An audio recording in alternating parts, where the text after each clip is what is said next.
in power here and take control. So let me ask you a question. Yeah. So while we walk, yeah. So you said she was just gonna be queen. How are you?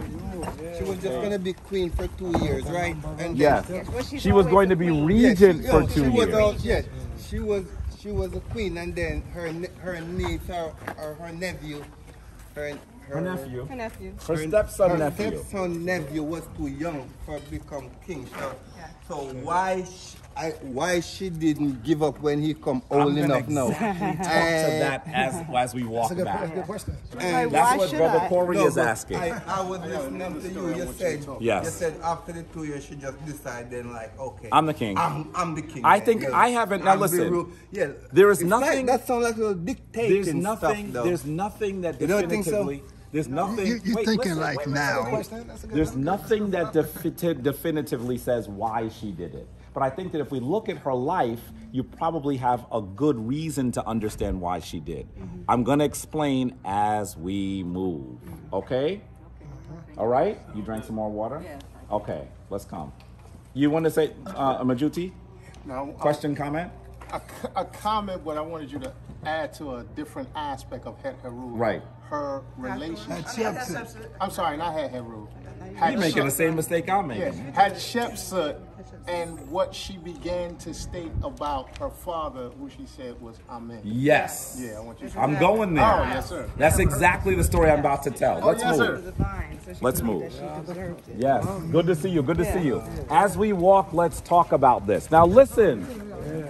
I'm going to walk with Mom, so I'm going to walk a little slowly, but you got to walk with me, okay? This is how you should know what happened. So, let's think about who Hatshepsut was when she was a young lady. Her father was a very powerful king. Very powerful. He's the one that might have been the person that started the Valley of the Kings. That's right behind here. And he was beloved. He rules for a long time. Now, one of the things that you need to know about Kemet is that the line of rulership is matrilineal, meaning that you become king primarily if you are the son of the woman with the sacred bloodline, or you marry the woman that has the sacred bloodline, right? Hatshepsut is one of the ladies that has the sacred bloodline. When her father dies, her father did not have a son from his primary wife. Is this too big or you want to go to the other side? Yeah?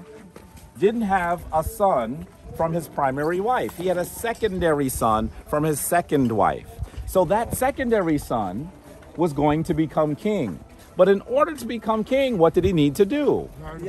He needed to marry someone that had the sacred bloodline. That's how she is then married to Tahutimes the second. He is her half brother from another marriage. Remember, they are maintaining a bloodline. That's what they do. There are many, many monarchies in the world that have done this. Many. Okay. So, just to be clear, it doesn't have to be a sexual relationship. It's just for power. Well, no. For half brothers and sisters, sometimes we do see that it was because she has a child with him. It doesn't have to. It does not have to be. It does not have to be. People kind of assume there's always going to be. Right. Right. So they were married for 20 years. He was a powerful king. And you would assume that because he's married with the woman with the sacred bloodline, that what would happen is that their child would then be the rightful heir. She does not have a son with him. He has a son with his secondary wife. Sound familiar? That is Tahutimes III. In order for him to become king, he has to marry a lady with the sacred bloodline. He is married to their daughter. Hatshepsut's daughter's name is Neferure. Say Neferure. Neferure is now the lady with the sacred bloodline because she comes from the woman with the sacred bloodline. So he's married to his half-sister, right? He's too young to rule. Now I want you to think for a second. Hatshepsut is the daughter of a powerful king. Because her father doesn't have a son with the lady that has the bloodline, someone has to marry her in order to be in control. And then after that son dies, her daughter isn't able to become king. I think that after a while, Hatshepsut is saying, this is really about me and about my lineage. Right. So she actually is the regent for her stepson nephew. And after two years, she says, you know what? I'm the king. And that is what happened. Now, some people would like to say that her nephew hated her, that he murdered her, that he did all these things. There is absolutely 0.000 evidence of any of that. Yeah. In fact, her stepson